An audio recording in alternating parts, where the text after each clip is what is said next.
Determined to find a woman who wasn't after Larry's wealth, Mr. and Mrs. Smith devised a plan. They told Larry they needed to hire a maid and asked him to sit in on the interviews. He agreed reluctantly, unaware that the real purpose was to observe how the women would react around him. They set up a hidden CCTV camera in the living room and began the interviews. One after another, the women came. Some were shy, others bold, but every single one tried to flirt with Larry during the interview. One played with her hair, another leaned too close. A few openly complimented his looks and hinted at wanting more than just a job. The Smiths watched in disappointment. Every candidate failed. "We can't hire anyone who knows our plan," Mrs. Smith said. "We need someone who genuinely has no interest in Larry or men at all." After the last interview, Mrs. Smith sighed deeply. The next day,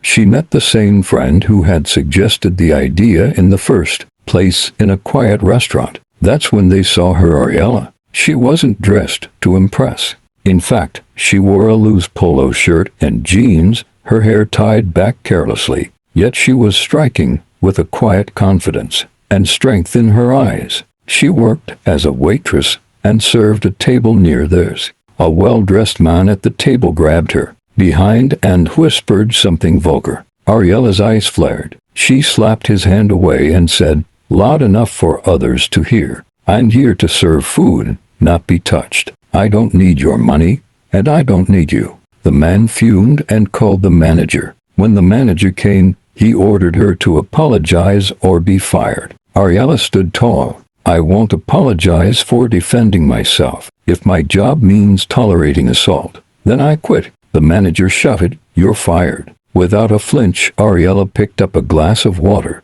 poured it on the manager, and walked out of the restaurant with her head held high. Mrs. Smith and her friend watched in stunned admiration. "That's her," the friend whispered. Mrs. Smith smiled, eyes still locked on Ariella. "That's the kind of woman who won't fall for Larry's charm." And just like that, the real plan began. Like, comment, and subscribe for more stories.